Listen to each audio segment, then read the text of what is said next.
Disruption, a lively discussion between UVA Darden School of Business professors Yael Grushka-Cocaine and Mike Lennox on cutting-edge technologies and practices that are challenging the status quo.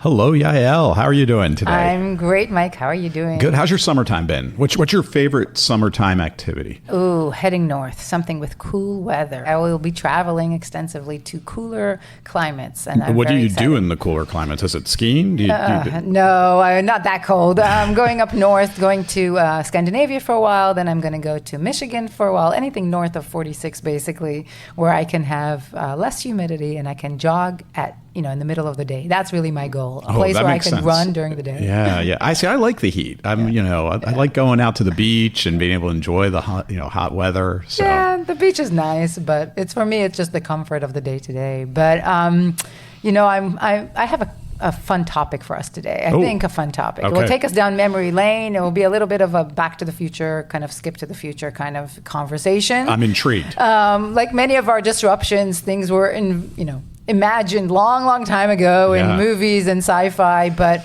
do you remember, I'm going to take a risk here, maybe your daughter or your kids, did they have those Tamaguchis? Do you remember those? I do remember Tamaguchis. Those toys? And trying to keep them alive. I remember that was the real trick. Yes. So what is your take on it? Like, what is the modern take on the Tamaguchi? Is it still a thing? I don't know. I was actually remembering back for us. Remember the Teddy Ruxpin? There you go. So you're onto my wave now. Yes, exactly. Yeah, so tell us about that Teddy. The Teddy Ruxpin was a bear that would talk to you, and it had a bunch of pre-recorded sayings that I would do. Looking back on it, it was a little freaky, actually. Yeah, I think they probably could make some horror movies after the Teddy Ruxpin. I think they did, actually. But so the Tamaguchis reminded me a little bit, or the connection to today is this whole wave that we're seeing around AI companions and friendships and various combination a little bit of topics that we've had, that we've talked about here in this show, related to both robotics coming to alive and being, more persuasive and powerful and creative than before, with the AI component of it. Wow. Put together, you have an AI companion, new forms, new toys, new games, new friends, and new types of friendships and relationships. I could have used that growing up, having a few more friends, even if they were, digital and AI. But that would have been nice. So interesting that you say that. So reflecting back, do you think that would be a good thing for you or a bad thing for you? Oh, I don't know. I was the type of kid, maybe it's our generation, we'd just be kicked out of the house and you'd go play in, the neighborhood with the neighborhood kids. And so I don't know, the artificial part, immediately what comes to mind, there's so many kind of cultural references for this. Yeah. So I think of the movie Her. Yes. Or the Steven Spielberg AI movie, probably underrated Steven Spielberg movie, where there was a bunch of different kind of AI companions that they were, highlighting in that. Well, the whole idea of having a son that was AI generated is kind of really, really difficult to think about, or actually scary and realistic at the same time. As always, we come up with Black Mirror episodes every time on this podcast, and there's definitely some Black Mirror episodes on this. So tell me more. Is this now a reality? Can I have my true AI robotic companion? You can have your AI friend for your kids. You can have your AI girlfriend, boyfriend, or group of friends. You can have an AI therapist, a doctor, a nurse. Really, these digital humans, what we like to call, are really expanding in terms of their use case and in terms of their capabilities. Yeah. And the market is huge. Just to get a sense, there are predictions that by 2032, so not even a decade out, we're talking about a market that might be like $67 billion. So This is a big industry, huge use case.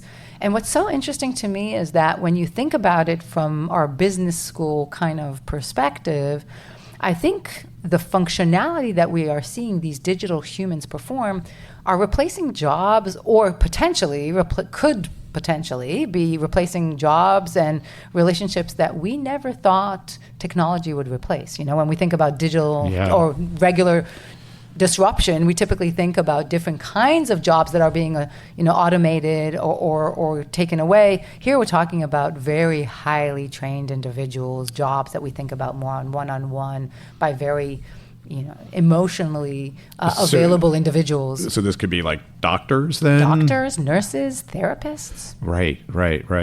No, tell me, I think about this. I think back to something that goes back decades now, which was one of the original AIs, maybe I'll put that in quotes, AIs, which was this system called, I believe it was called ELIZA, which was more or less an expert system, but it was designed to be a lot like the large language models we see today. You'd give it a prompt, it would respond to you. You could get, basically have a pretty rudimentary conversation with the AI, if you will. Now, again, this is back in like the 1980s. This goes way back. Yep. What's different today? And not just, we know the technology's improved and we've seen this great increase with the generative AI and large language models, but what's your sense of is something fundamentally changed in the nature of these engagements? Yeah, it's a great question. I mean, I take your point. Everything, has been imagined long time ago. It's just today things are becoming more acceptable on one hand, both from a cultural perspective, digital native society that half of the time, even physical friends, we communicate with them through text and through our phones. And so we're already operating in the virtual space predominantly. Yeah. So just the cultural has changed. We're seeing an explosion in this market post-pandemic too. So the whole atmosphere around what does it mean for me to have friendships? Who can I rely on? Who should I rely on? After we went through, several years of challenges to meet in person also comes to question. And then just the natural evolution of the technology. When I think about Electric Dreams, one of my favorite movies from the 80s, where a PC owner and his PC are fighting for the same girl, right? They're fighting for the same, for the love of the same girl. The artificial intelligence there, while it was imagined to be much more dynamic and creative, in reality, it didn't have those capabilities. But today it does. The generative aspect of those large language models is quickly catching up to the point where it can sense emotions from conversation or from videos or from pictures. It can identify smiles, or it can identify somebody's emotions by how they're reacting and the speed of their voice and their vocals and their face movement. And so if the computer can now assess that, digest that, and react to it, so now the range of capabilities is broader. Okay. And therefore the type of interaction that you're having, or that we as humans are having with our digital humans or these AI companions, feels a lot more organic and natural and closer to what we expect to have with some friends. Again, another pop culture reference we've already mentioned, but the movie Her with Joaquin Phoenix and then Scarlett Johansson as the voice of the AI. Yes. And if you haven't seen the movie, a fabulous movie, I think it was Spike Jonze was the director. He basically falls in love with his AI assistant that's on his phone. How close do you think we are, in essence, to an AI that's that responsive that you could, in essence, form a relationship with, or at least a perceived relationship with? Yeah, it's a great question. There's been a bunch of articles recently all over the place from, I'm sure that you've seen the New York Times article around hanging out with, your AI, spending a week with your AI friends and some of the implications there. I think that for certain individuals, it could be that they do form some form of relationship, depends on how we define relationship, with the AI, okay? So again, maybe we need to think about various subpopulations and different individuals. So whether it's elderly people that would otherwise be alone, and so maybe now they have a companion of sorts, or at least somebody that when they talk out loud to themselves, which maybe generations ago they would, somebody would respond and somebody would give you another prompt to encourage the next line in a conversation, and it's not just you on your own. That's an interesting exchange. Does that really define a relationship? I don't know. Well, that's what, I'm going to play the Luddite here and say, and I think this is true in a lot of our perceptions of this idea of an AI companion. It seems sad, right? Why do we feel that way? Like, why is that initial reaction like, oh, now let's say your example of the elderly person is speaking to a computer. Right. Is it sad, or is it the alternative of not having a relationship at all? Like many of our disruption conversations, it depends on what you're comparing it to, right? AI, scanning X-rays instead of doctors. Well, if mistakes are going to happen, if we can, become more accurate with machine learning or with technology, why not do it? Because we're going to improve on something that doesn't exist already. So if the option is for somebody to be lonely and to be sad and to be really to actually deteriorate because they're on their own, maybe some kind of robotic friend, robotic dog, robotic teddy bear, maybe that's not that bad as opposed to feeling on their own. Now, if it's somebody that is in the playground, very active and outdoors and has a lot of, kids in their neighborhood, if they suddenly become a little bit more reserved and start staying at home more on their own, potentially then maybe they're losing some capability to interact with a broader group of individuals. I mean, with robotics, though, could we be seeing the future isn't like you're not just in your home on your computer with this, that you could be out in the world, navigating that world with your AI robotic friend? Yeah, there could be that. Again, Teddy Ruxpin, come to life here. Right? Yeah. And so what would that do? I mean, I suspect that it's not that far for us to be seeing some of this around us. I wouldn't be surprised if our friends, when they're online, gaming or playing, they're already, interacting in ways that we could never imagine with various bots and various machines out there talking back at them. As we all do to some degree with our Alexas at home and our various chat box left, right, and center. Maybe to flip it around, if we think about like what do we get from human relations and connectedness, what would be required of the AI to give us a similar sense of connectedness? And what I'm thinking about here is with your friends, let's say, they're not perfect, right? I don't think any relationship is perfect, even with spouses and the like. And so there's a degree of almost tension that can be created in relationships, and maybe at the heart of it is important to the development and the robustness of that relationship. Yeah. Do you know, like, are you getting that out of the AI? Does the AI push back on you at all, or is it designed to just basically be, the quote unquote, perfect girlfriend or boyfriend, without the bickering and right? Yes, like we'll never, pick on you or tell you Right. like that's not the best looking outfit that you have on. And again, is that does that take away from the nature of a relationship? Well, it reminds me a little bit of conversations that we've been having around replacing us as professors in the classroom, and this back and forth and dynamic ability that we have with our students versus having some kind of avatar or some kind of digital professor replace us. But I'm not the expert on the relationship aspect of it, but maybe now's a good time to bring in our expert. What do you think? As always, we are desperately in need of an expert on this topic. Somebody that's actually studied these types of jobs and roles and the relationships that are formed in these specific types of what's called connective labor. So we are so excited to have a wonderful guest here. We have Professor Allison Pugh, who is a professor of sociology here at the University of Virginia. Allison is the chair of the Department of Women, Gender, and Sexuality, and the vice president for the next academic year of the American Sociological Association. And Allison, I'm so excited to have you here because the timing is perfect. You just wrote a brand new book titled The Last Human Job, The Work of Connecting in a Disconnected World. And I just feel like there's so much there that is so rightly timed for the world that we're in. So can you tell us a little bit what is connective labor and really why is it valuable for society? Yeah, I've become a bit of an evangelist about it. Connective labor is the work of seeing the other and being seen.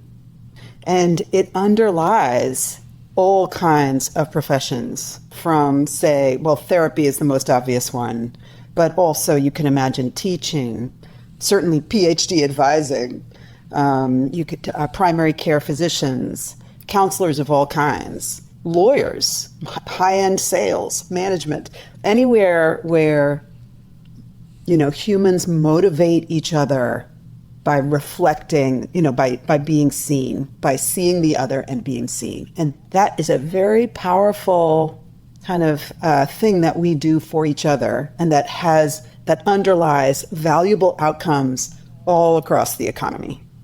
Amazing. And in your book, you emphasize why it's so important really for us as a society to preserve these types of jobs. Is that because there's something unique about humans motivating humans, or just the fact that we have these types of jobs that are intended to help and encourage each other to become, achieve more of our goals and our hopes? Is that your vision, or is there other more economical reasons why we need to maintain these jobs in our society? It's a really good question. I mean, I started this book kind of almost asking the question that you came to in your conversation before, like, these are important relationships, important jobs. Can they be scaled up? Can they be automated? What's uniquely human here? And I was quite actually, agnostic about the influx of technology to these jobs, thinking it was, when I started the research, it was in 2015. And that was a moment of kind of the onset, or, the beginning of the newest AI spring, maybe, or the early days of the latest AI spring that we are in right now. Right. And with a lot, with socio-emotional AI, the fastest growing area of AI at the time. And so there was a ton of people working in this space. And so I was open to what they were saying, maybe, as you mentioned, having a virtual nurse is better than nothing, because sometimes low income or less advantaged populations don't get the kind of time that they need from their nursing care or whatever. And so I was kind of open to it and looking into it, and came away with a sense that there's an underlying idea there's an idea underlying our openness to the mechanization of this work, and that is that it's only the individual that matters. If we only care about the individual patient or the individual student and how much they learn algebra, then I think this work can be automated. I think Sal Khan, the the founder of Khan Academy, which has millions of subscribers, has come up with the Khan Migo tutor based on ChatGPT technology, which sounds pretty good to me. I think humans, as Mike mentioned, are very open to feeling seen by machines. But my book argues that we need to care about more than just the individual. Interesting. And I can keep going if you want. No, yeah, please tell me more, because I think this is an interesting thread here. So if it's not just the individual, what is gained by us making sure to engage with humans? Because I appreciate your point about being seen, and I think the open question is, why can't I be seen by an AI, or is it just not possible for them to have the same level of connectedness? Yeah, I mean, that's the central question here. And I would say big tech or the AI industry would answer the problem of low income people getting ill served by professionals in various, by teachers or by nurses or by therapists or whatever. They solve that by the term, what they call personalized education, personalized medicine, the deployment of AI to essentially have people be seen by machines. So your whatever you're studying or whatever you're learning is tailored to you and your particular, where you are in math and science and English or whatever. And first of all, if I could just say, that's a totally ironic term, because there's no person involved. And I really actually want I'm making a call right now for us to call that customized education or customized medicine, not personalized, please. But the argument is that we could be seen by machines, and to some degree we are.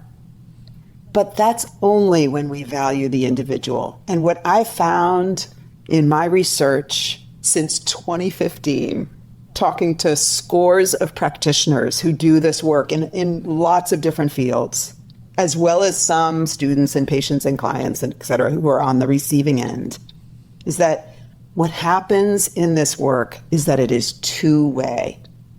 I found people were talking about how it's common knowledge among AI engineers that humans motivate other humans. And that's why they stick humans into apps to try and promote retention, which they know falls off dramatically when there's no humans involved. So they have like humans as kind of almost touch points, checking in. Oh, how's it going? And then that motivates the app user or whatever. So even engineers know that humans motivate other humans. But when you talk to the professionals who are doing this so-called motivation, they say, and I also found my purpose. Or, for example, they also talk about, how they extend, I heard many stories from nurses or from doctors or from, massage therapists or sex workers or lots of different people. And they're all saying, I do my work in part to give dignity to the other. It gives a person a certain amount of dignity to be seen by another person.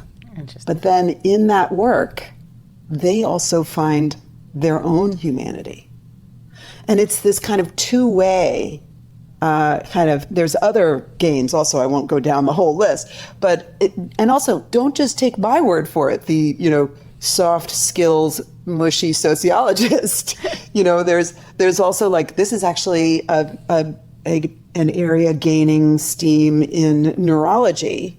They are very interested in what happens between two people, not just what happens to the individual, but what happens between two people. That this is actually even called, they have a name for it, second person neuroscience, to try and dislodge the centering of just the individual. Because if we broaden our attention to what we create together above and beyond just the client or the student, then we see why this work does what lots of research has shown that it does, why it creates social trust, why it creates feelings of belonging.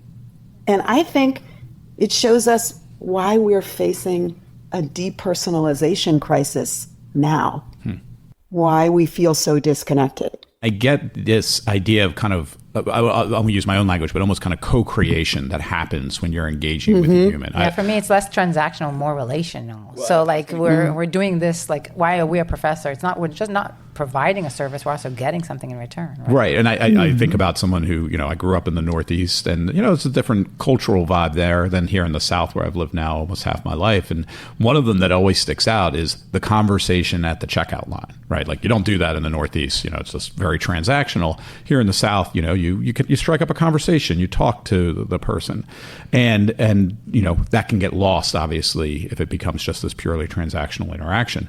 But here's my question for you. With AI developing in ways that it's, arguably in some cases passing the Turing test, where it's hard for a human to know even they're talking to an AI, and given that the AI could co-evolve with the person they're interacting with, is it possible that the technology could even provide that, like I said, that coevolution that is so desired in the connected cases you're talking about with humans?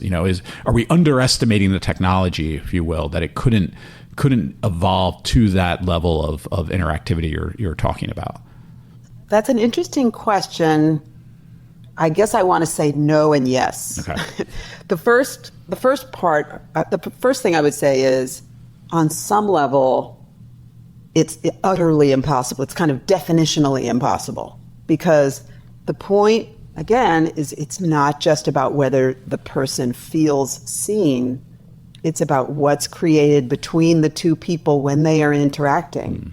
And that's between human beings.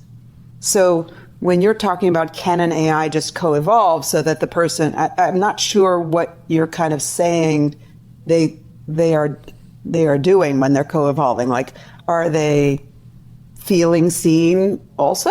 Like, are they generate? Like, I don't understand what a machine would like look like. Anyway, I think when you're talking about an AI, and how much it can evolve. That's certainly what a lot of engineers told me. A lot of engineers told me, humans are not particularly special. And I kept talking about, but there's nonverbal cues, there's emotions, they're reading each other in this, kind of joyful spontaneity. I had this very kind of rhapsodic account, and they were like, it's just a matter of time before machines are able to read the nonverbal cues to the same degree. And one of the things, for example, that humans use to kind of convey humanness, and one of the things that's very powerful in these encounters is humans make mistakes. And so, and when they rectify the mistake, like therapists actually talk about this, when therapists make mistakes and then they rectify them, they actually feel closer. The person feels more seen because that therapist actually took the time to get it right. And so that's a very powerful experience. So therapists call that therapeutic rupture, and it's actually a thing that they know about. I should try that in the classroom as a professor too. When we admit mistakes, I think it makes us seem a lot more humane to the students. It's a similar kind of thing, right? I mean, I have to do that all the time. I mean, I'm always admitting to mistakes.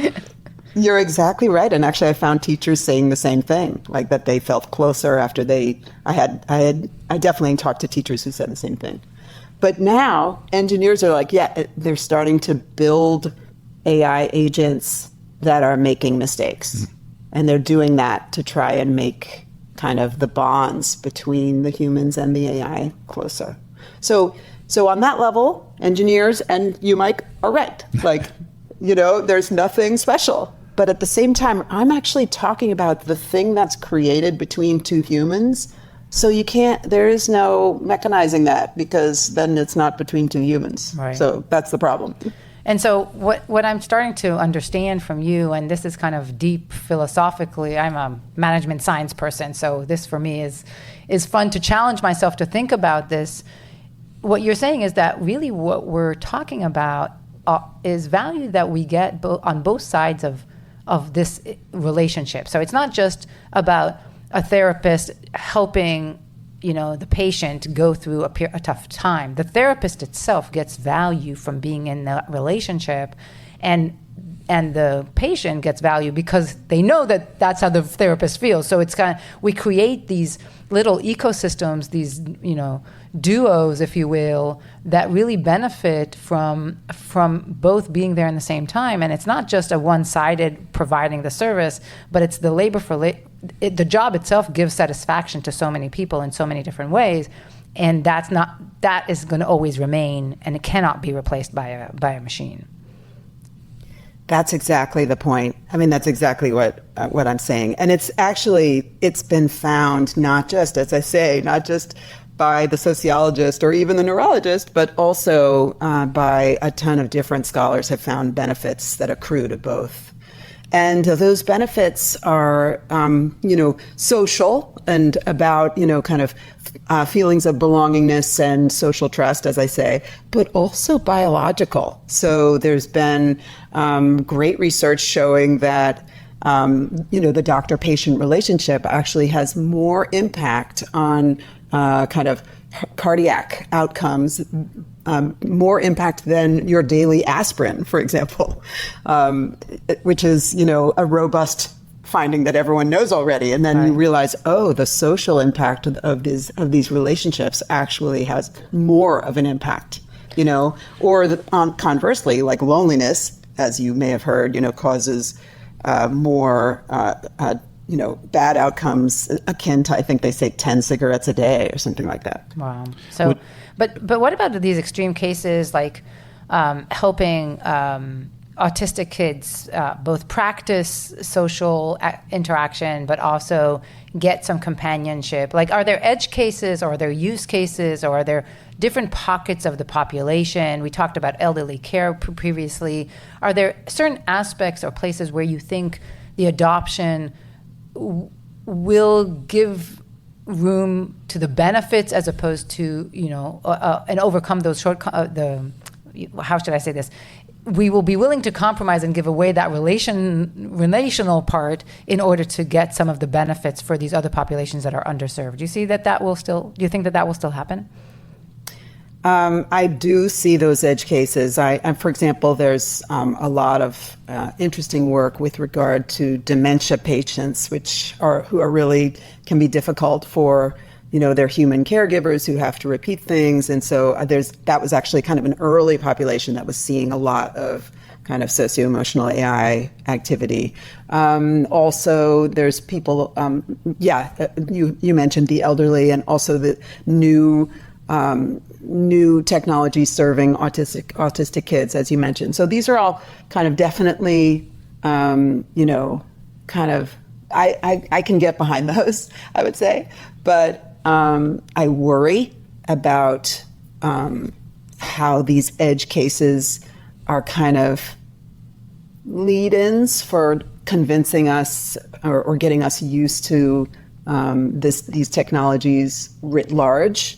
And I think that kind of we need to be careful and we need to be kind of wary. And what I try to do with my book is actually kind of inoculate the reader against some of these very powerful sales pitches by kind of technologists. And they have, kind of three ways that they sell it. They say AI is better than nothing. We've kind of talked about that. Yep. They've said AI is better than humans. So that's, AI doesn't have to sleep at night. AI, doesn't judge and isn't, there's serious vulnerability in these relationships of being seen by another. And that can be, a lot of doctors I've spoken to talk a lot about how they try to kind of not communicate as little judginess as possible so that people will tell them the truth about whether they're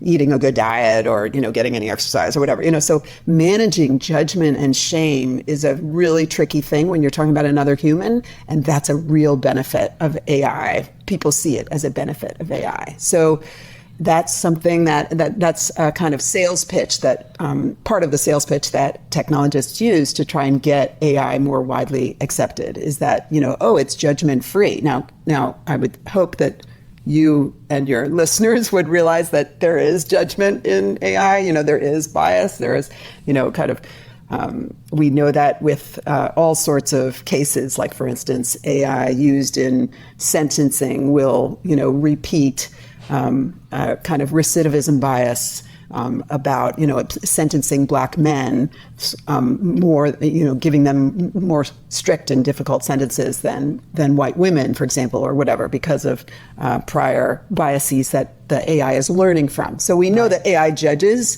but people don't feel like it does. It doesn't feel like a judgment when it's a computer.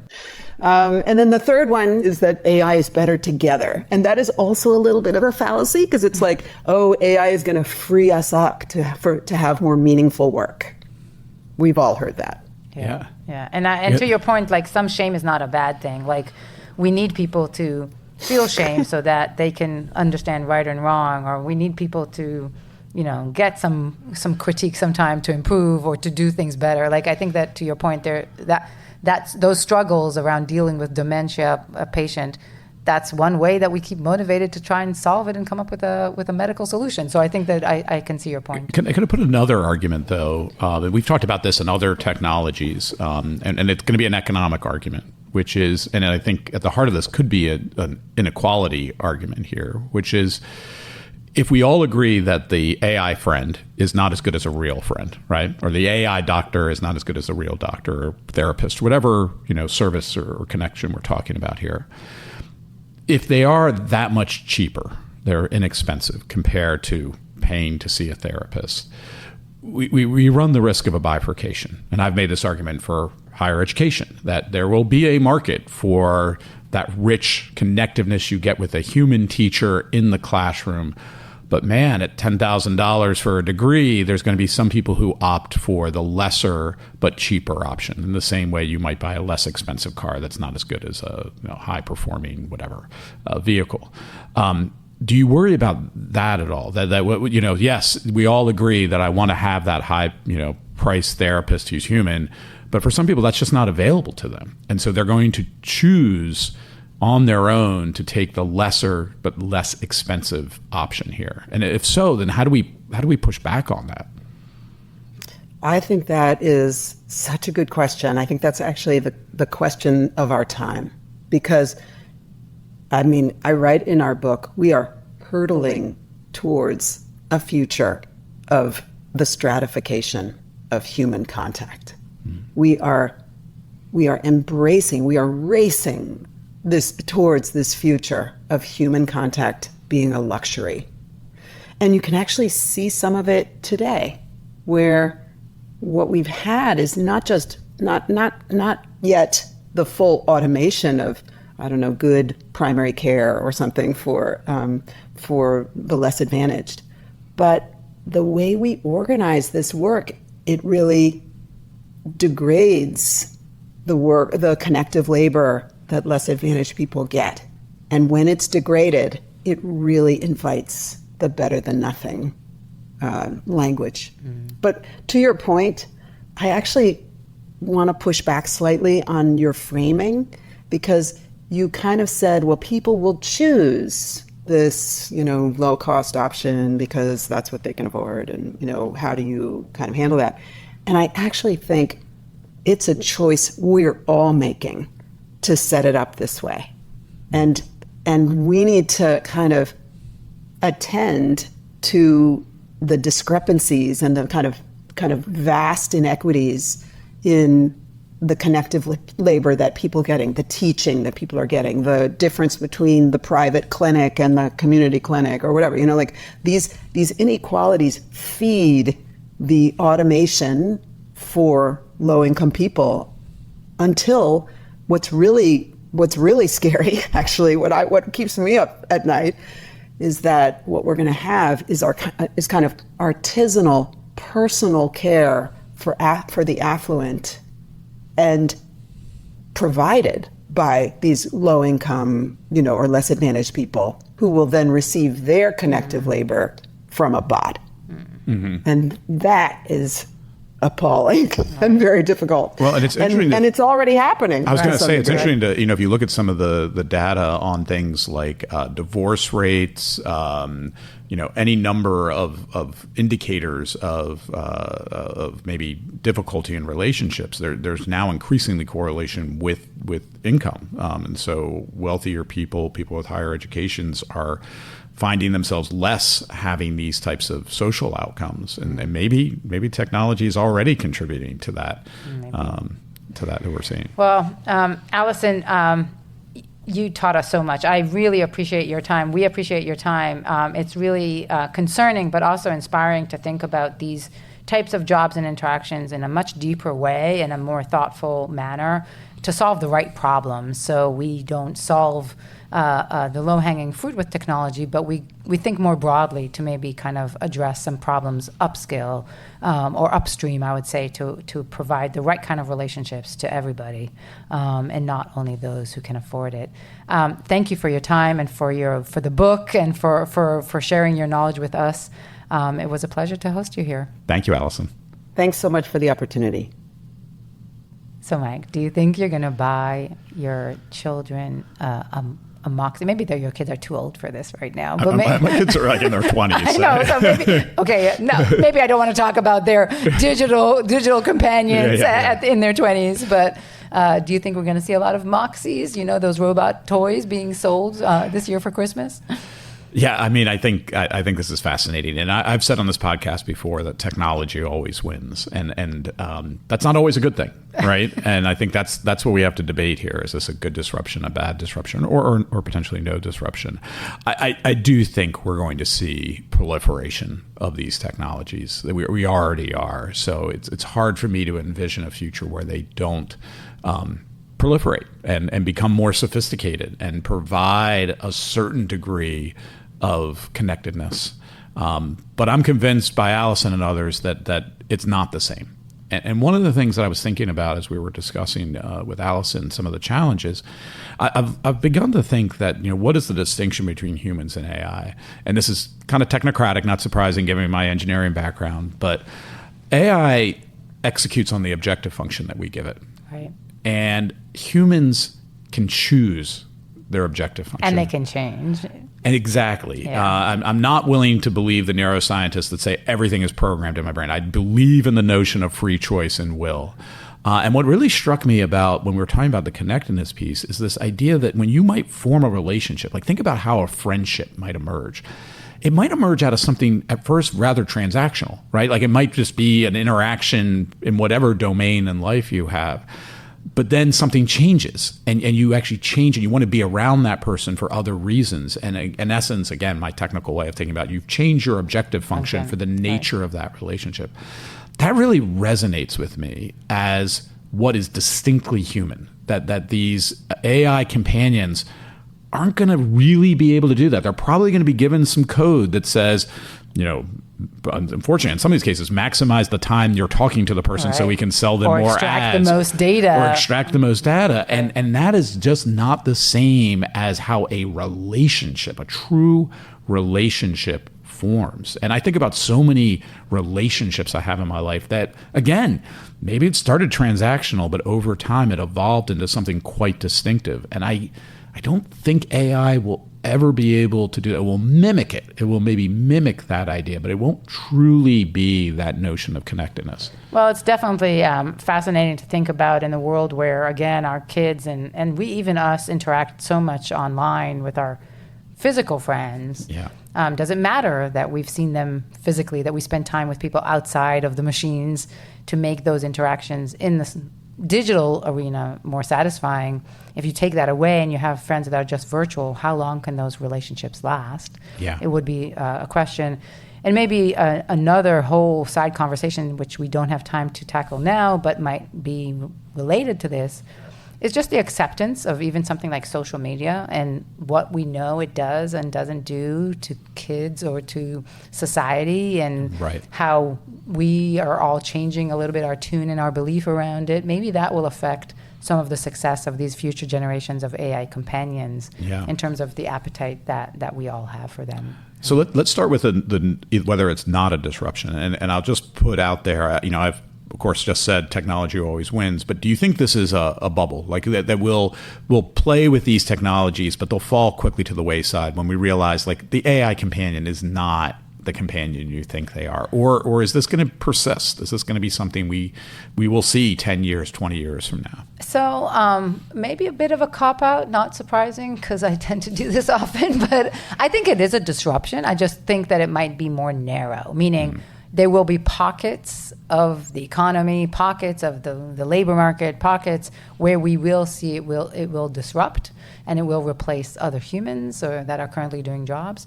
But maybe it won't be as pervasive as we think today. Yeah, I think I would agree with that as well. All right, so now the big question. Yeah, good or bad? Even at that level, good or bad?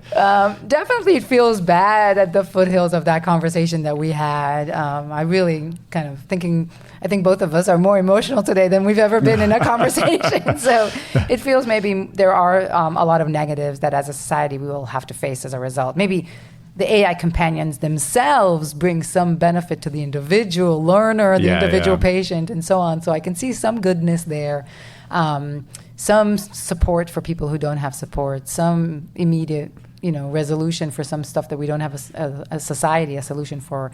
But maybe a bigger picture here, the future is a little bit grim around that. You don't want to say it, so I'm going to say it. I don't want to say bad disruption. I'm going to say bad disruption. Bad disruption. I'm going to go out and say bad disruption here. I'm going to get you a Tamagotchi for your next birthday. There you go. But I think we've opened Pandora's box. I think it's going to be hard to put back in the box, and I think the long-term implications can be quite dramatic and drastic. And so I don't know what we do about it. I think as individuals, of course, we can, of course, make decisions about how we engage in technology. And we'll hopefully, many of us will make decisions to unplug, if you will, and foster personal relationships. But man, we seem to live in a society where there are so many lonely people, so many people desperate for any connectedness. And here it is, right? Available to you on your phone or on your computer. And I fear that many people are going to use this as a substitute, and dare I say, then not be forced to kind of create the deeper human connectiveness, which I think is distinctive from what you'll get from the AI. Yeah, and I hear you, and I totally appreciate that perspective. I do think that there are some situations that if we can, eliminate or even reduce, suicide rates to any degree, especially like teen suicidal rates at all. If there's anything we can do with some of these tools to provide even a short-term, solution before somebody sees a therapist or has access to a therapist, and that's just one use case. Yeah. Somebody who's dropping out of school, give them some kind of form of education instead of just, limiting their abilities in the future. I do think that there could be some good from it, but I totally understand why you're coming down at it as a bad disruption. Excellent. I don't disagree with you at all on that there. Yeah. As always, fascinating topic. I learned so much from the research for today, but also from our conversation. So thank you for entertaining this topic. Yeah, thank you. And as always, thank you to our producer, Gary, and our head researcher, Becky. We couldn't do it without you. And they're humans. They are humans. They are not AI. They're not our AI companions. That is correct.